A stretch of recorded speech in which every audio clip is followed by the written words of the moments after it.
Good afternoon, everybody. Welcome to this edition of Conversations. I am now sitting across from Mr. Randy Carroll, the mayor of the city of Shelbyville. Randy, it's good to have you with us today just to sit down and have a conversation about what all's going on. Dave, it's always a pleasure to be with you. I enjoy watching your programs and the information you're putting out to the city of Shelbyville citizens and Bedford County citizens. And so it's a pleasure for me to be here. Yeah, we've got two great sponsors that do business here in the city of Shelbyville. We have First Bank and Kincaid Service Company. Great. Let's pause for a minute and hear from them. And when we come back, we're going to start talking about what's happening. Let's do that. All right, we'll be right back.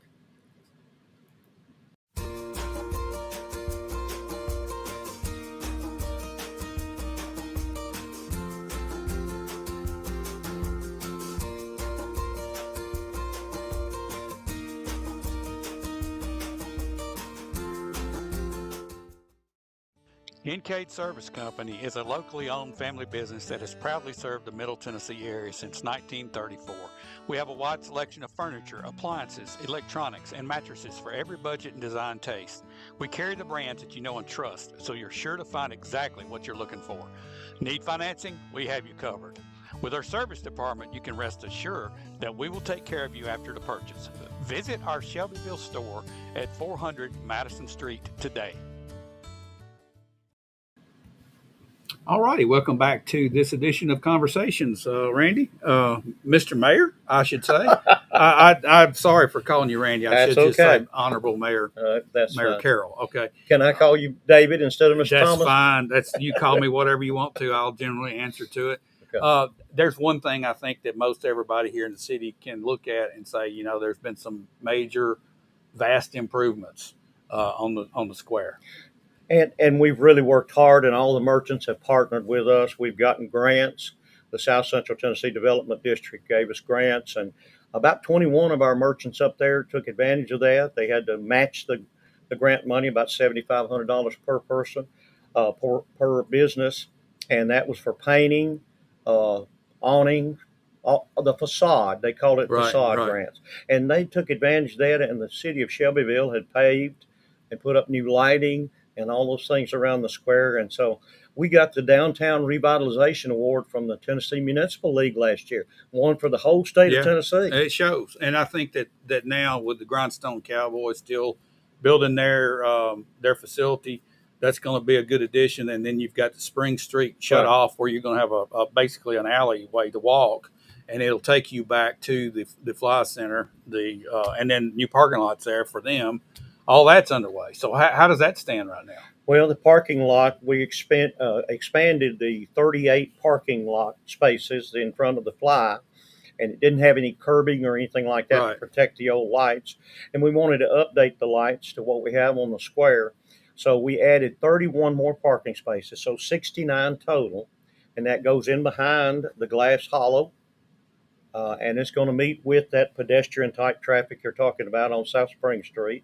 We're still working on that. We're doing that a little at a time and trying to make sure fund wise, if we can get grants on it. We've still got the river walk in the process where we're going to have a walkway along the river. All right, let's talk about that for a second. I know there's a private company coming in to build that and have grants. That's right. So where does that stand as far as the city goes financially? I know it's not a huge investment that we have to make there. No, 80-20 is the grant. And so the city has to pay 20% of it.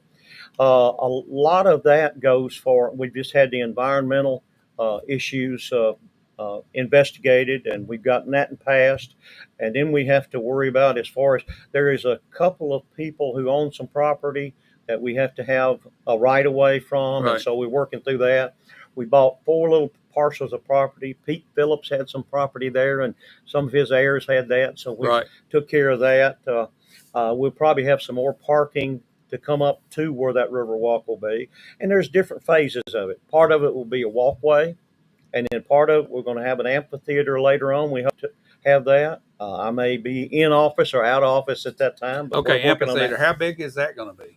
It's not going to be a large one, but we're going to have an overlook, a river overlook that's in the phase 1, and it will go out over the river so that you can over the bluff, right below the dam, so that people can go out there and maybe for a restful thing taking a walk down through there, and then kind of walk out there and see the river. And we want to advertise our river that's never been advertised before. Right. Most of these larger cities are doing that. Chattanooga, Nashville, and we don't know what all will be built and what all will come about from using that river as a tourist attraction. Right. Okay. All right.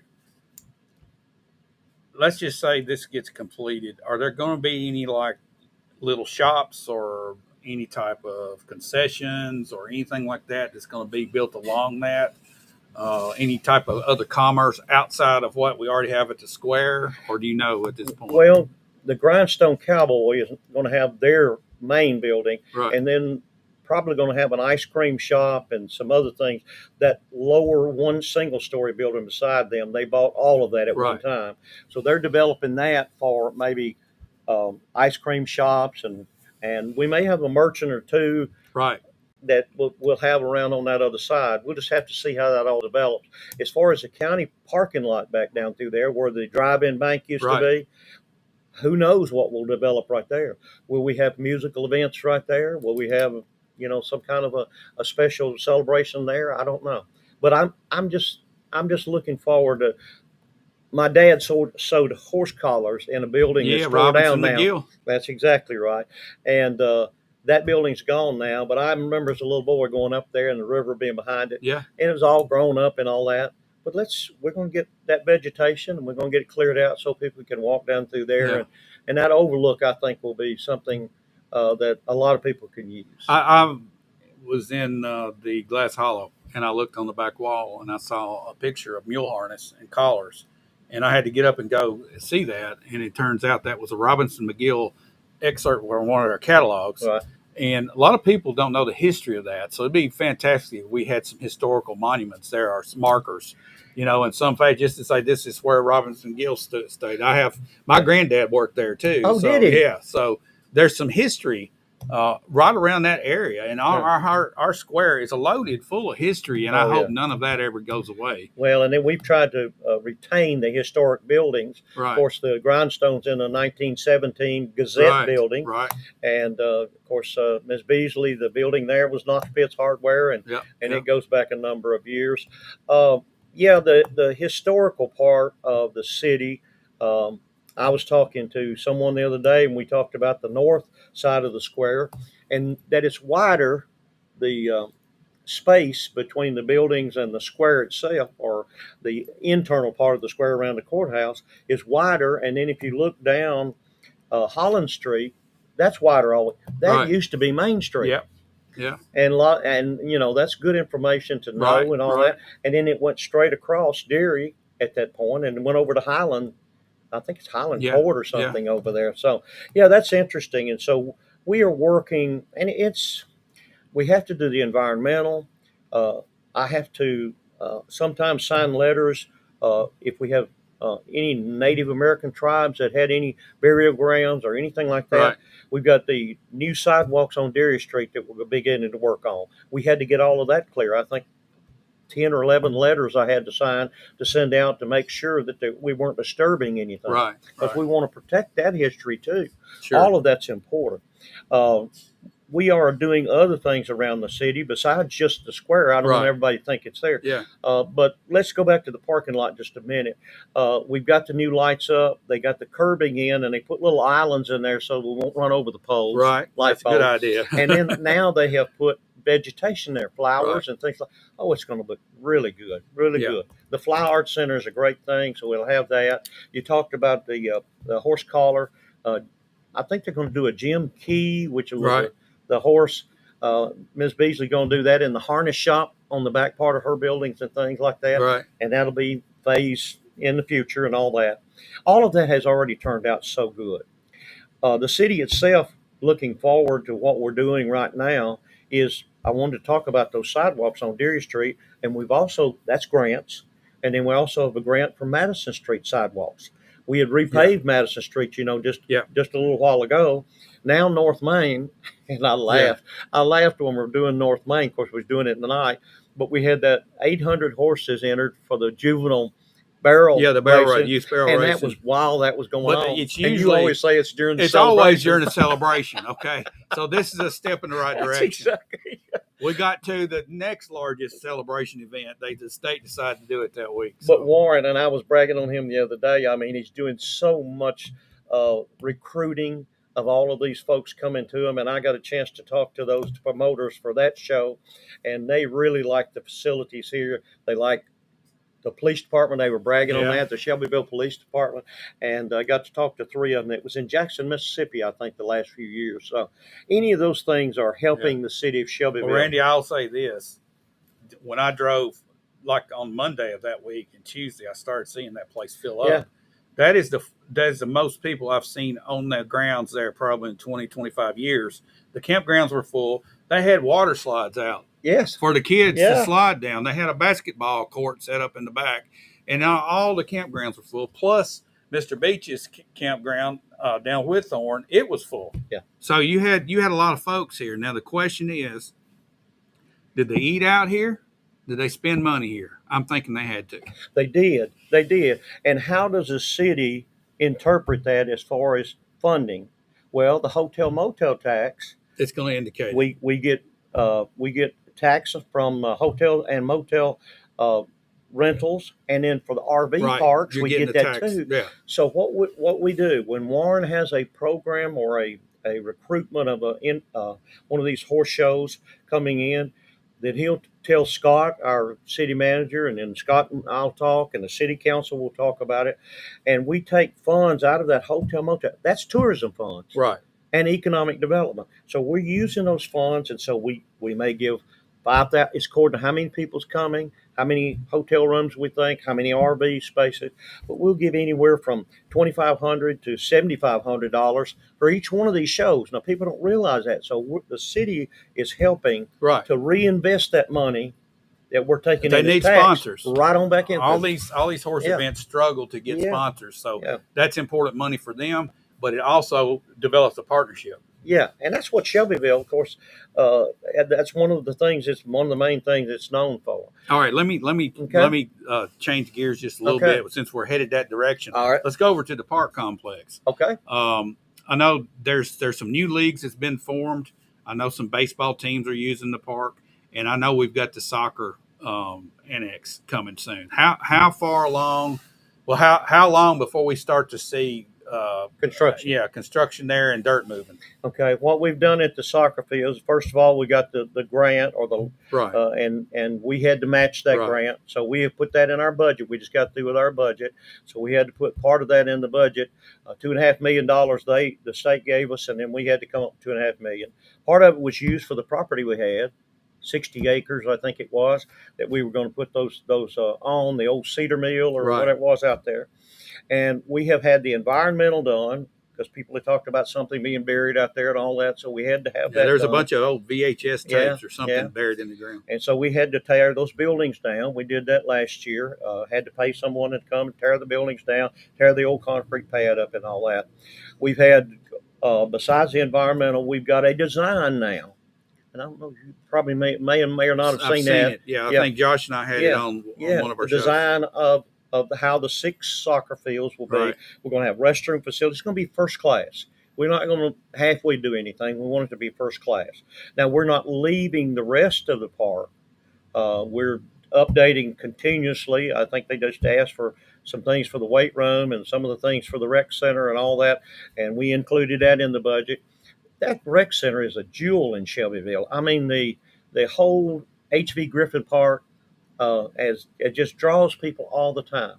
And we've got people in the pavilions. We got people on the baseball fields. We got people on the basketball courts. I was out there walking last night. They were just wearing that basketball out, going up and down the court. It's a wonderful thing. We want pickle courts. We're doing those inside right now. We'd like to have some outside.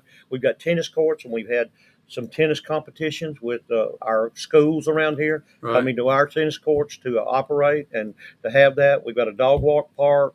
We've got a walking trail. We've got frisbee golf. Disc. Don't say frisbee. These guys that are doing it's disc golf. I've been corrected so many times. I say frisbee golf too. But it's disc golf. My son would correct me if he was sitting here. Disc golf. I'll try to remember that day. disc golf. But the soccer fields they're coming right along. I mean, with the design and everything, we've got some dirt moved, but we're working on that right now. All right. Any other thing that you think of right off the top of your head? Well, no, I just I know that there's several businesses in town that struggle from time to time, and I'd like to see us get some sort of campaign going. And I don't know, I guess it's going to have to be a grassroots effort where we all try to shop local.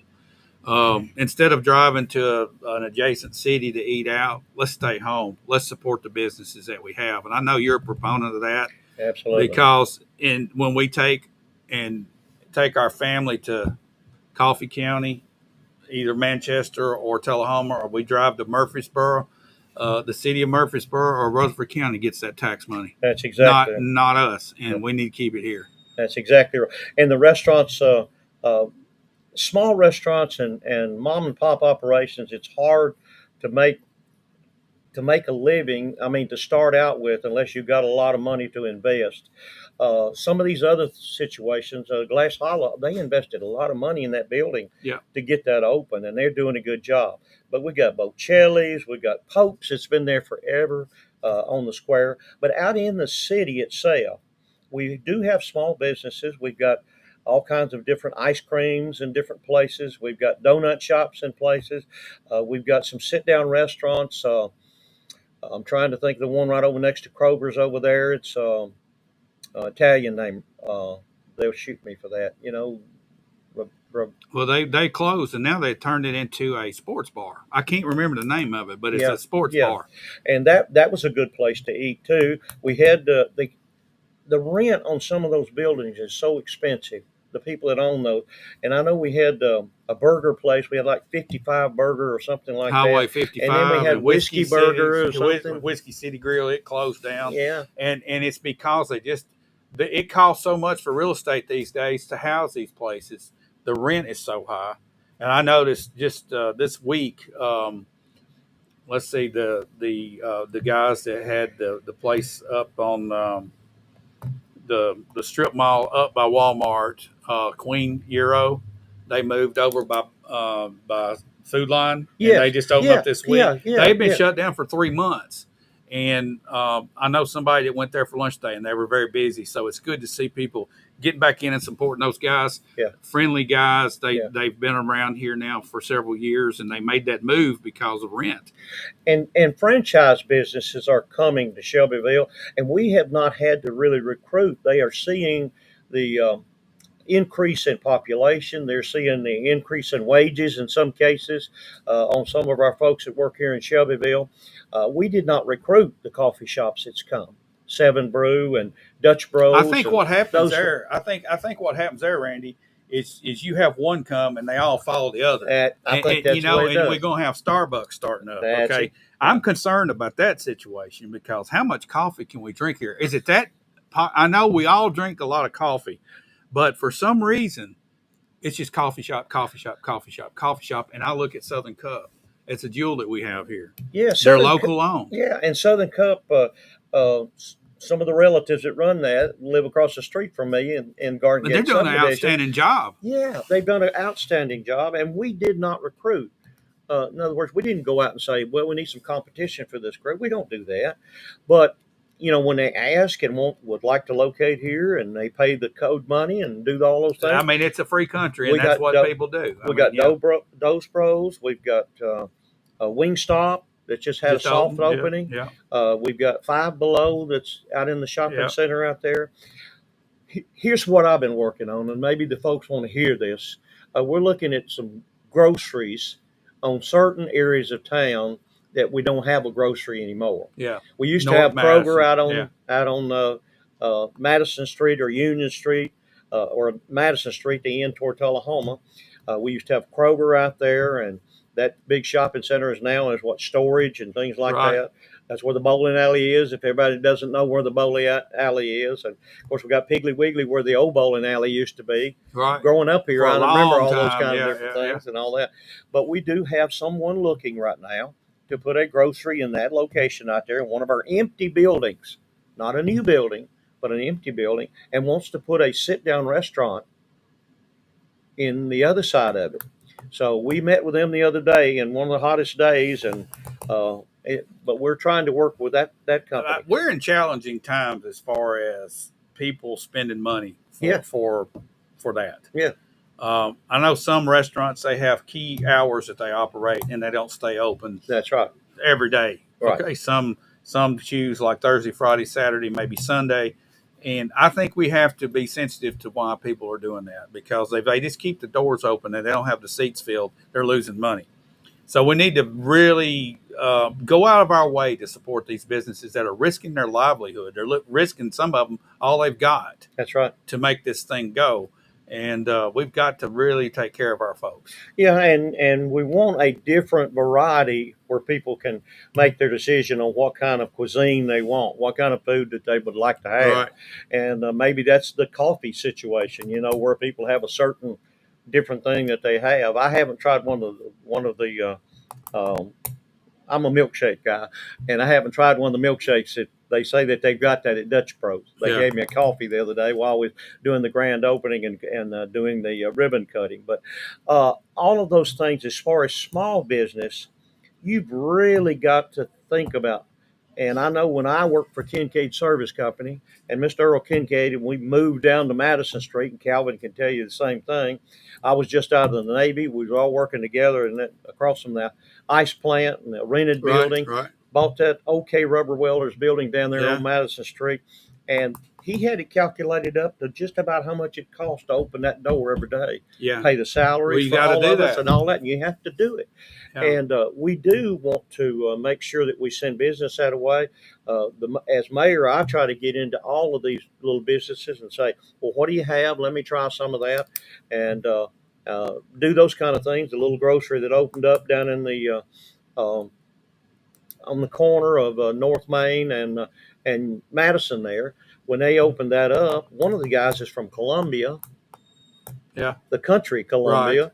Right. And so I was down there for the grand opening. Their food was good. They have a different variety for folks to choose from as far as what they have in the grocery business. Then they have sit-down restaurant in the back. Right. For people to eat there. So I try to make sure that the city council, all the citizens are aware of these places that are opening up. And, if they call us and want us, come out here, will you help us on a grand opening? Why, of course I will.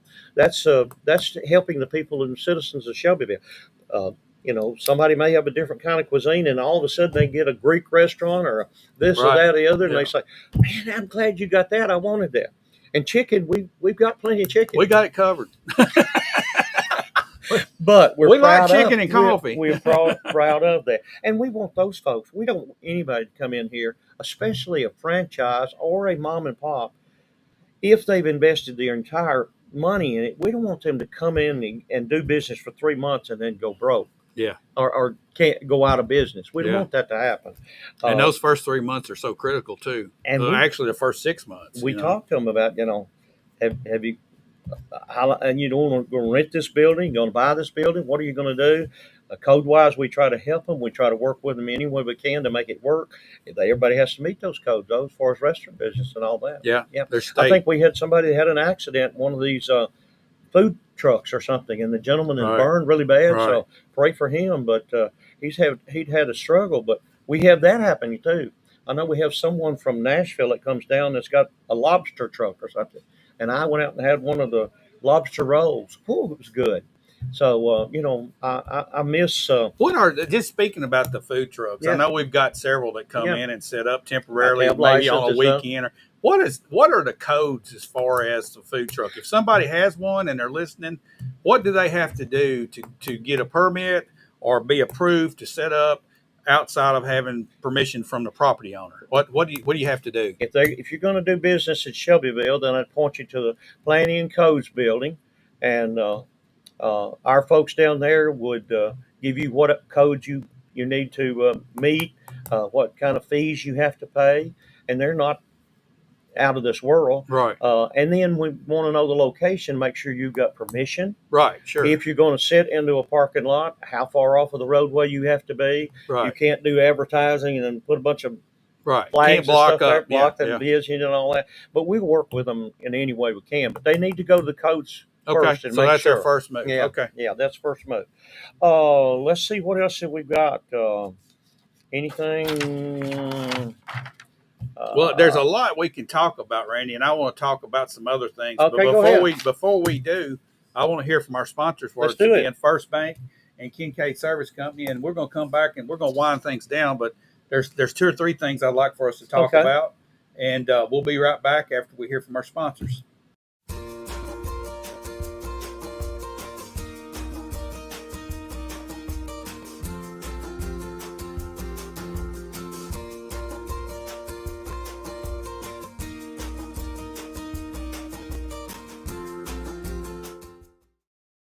Kincaid Service Company is a locally owned family business that has proudly served the Middle Tennessee area since 1934.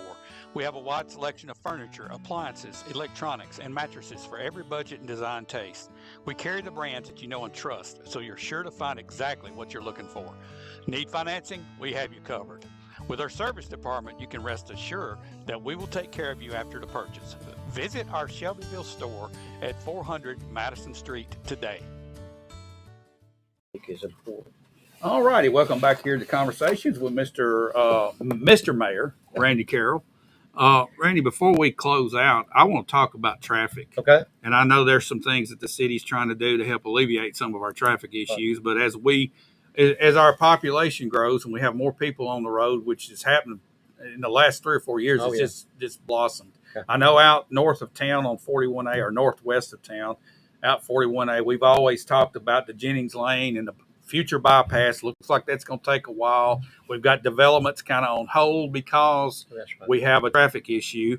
And you were just mentioning off the air about how there's one other area in town that you guys are going to try to buy a right of way or something. You want to tell us about that? Right, down where Edgemont Baptist Church is, that red light right there, the traffic backs up when it's coming off of North Main, down on the Fairfield Pike, and then going in that direction. Gowan, Deary, and Fairfield Pike, where that all comes together, that intersection. We're in the process of purchasing right of way from anyone that owns property around that red light, so that we could put turn lanes in and those kind of things, so that people don't have to sit there. Some of them wanting to turn, some of them wanting to go straight. And so we're trying to work on that right there. The developments out the 41A you're talking about, TDOT has put on one of those large developments that they're going to have to take that intersection at Colorado and Lane Parkway and Union Street, and it's going to have to be just exactly like the intersection down at Kentucky Fried Chicken and Regions Bank and all that. It's got to have turn lanes and all of that. And so that's a big investment for those folks, and that's held up that development. One of the things that's held up. You're talking about that's a major deal, because you're going to be moving light poles. You're going to be moving on wires. You're going to be having to get some property to do all that. That's right. So and we just spent, as far as trying to move some things, South Spring Street, we're burying the utilities up there. Right. And that was $150,000 to put the AT&T, the electric, and all of those different things like that right there. As far as other things, we've got laundromats that are coming out. We got a new laundromat in the grocery store over on Depot. Grocery store? What type of grocery store? It's just like a little. It's right as you go. Is it on the right as you're leaving town? Yeah, it's on the right-hand side. I got you. Yeah, it's where the old Depot Street Market used to be. That's exactly right. So we needed a little market out there. We did do a turn lane and all that at Johnston's on 41A. Now, the city did that to try to help. We've got North Main from Moreland all the way to the Lane Parkway. We're getting that paved right now. TDOT's doing that. It's not costing the city a penny. Let me try to clarify something for people. There's a lot of folks that they'll drive over and they'll hit a pothole on North Main Street or on 231 on Cannon Boulevard, 231 South, or maybe on 41A going in on Elm Street or wherever, and they hit it. Doggone, I wish the city would fix that. And I've tried to explain to people that those are state highways. That's right. Anything with a number is basically a state highway. In the city limits, it's a state highway. They're responsible for maintaining that. That's right. Do you ever find yourself where you say, man, we need to get somebody to fix that, but because by the time the state gets here, there's going to be some bad damage done to some cars. Have y'all ever had to do that? Yeah, when we bought last year a hot mix type thing that they were using cold mix and it just doesn't last, and they bought that. And I know we patched a couple of places on North Main, which that is Tennessee Department of Transportation. And then I've got a place out on Union Street that I run over all the time, and they have patched it 2 or 3 times. So I'll get with Mr. Buck, our public works director, and say, Buck, you need to look at that again. Yeah, a lot of time he gets the blame when it's not his responsibility, and I don't think a lot of people understand that. They think if it's inside the city, it's the city's job, but if it's got a number on the road, it's a state. And I stay after Shovel Power, Water, and Sewer, and I know that folks are having problems, but when they dig up the pavement, let's put it back exactly like it was. And these manholes, let's try to make them where you're not dipping down into it when you're on over it. So a lot of times when you pave that and it settles and it contracts, it leaves a little dip in it, and they have to come back and do it again. That's exactly right. Anything else traffic-wise that you think that we need to be paying attention to here in the city limits? Now, I know out north on 231 North at Highway 82, I know the city limits goes out for a while, but we're about to have a new traffic light there. I noticed they were installed with bags over them. And when everybody is rolling down through there, be prepared, because we're going to have that stoplight there that everybody's been screaming for. Needed for a long time. That is a dangerous intersection. And we, the city of Shelbyville, we paid Fairfield Pike for the new school, Cartwright School. The city of Shelbyville paid for that to repave all of that through there. And then we put the traffic light up where the bypass is at 437. And that was for safety. People have gotten pretty used to that now. I had some people at first said, well, I just drove right through it.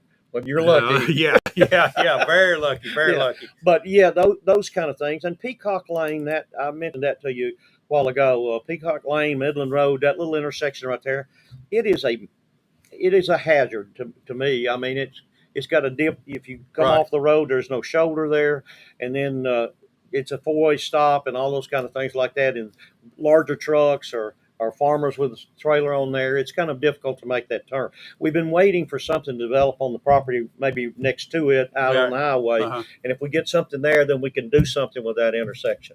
Unless we get a whole lot of money from someone, and then we can go ahead and take care of it. I understand. All right, let's end up on one thing. Okay. Friday. Big deal taking place Friday. Park complex. That's exactly right. Tell us about it. The city and the county work together to pay for the fireworks. That's amazing. $7,500 each, I think, is what it is this year.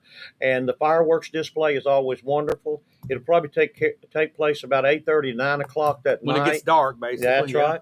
And if you don't want to go into the park, I know I have from time to time. I'll park my vehicle out at Aiken School, and I haven't been chewed out about it yet.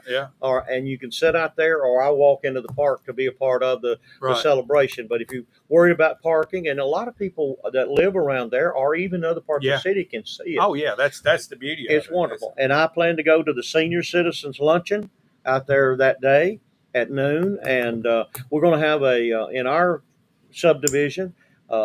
A lot of other folks are putting it together, but we have a golf cart parade. A golf cart parade. 4th of July golf cart parade. Have you got an entry?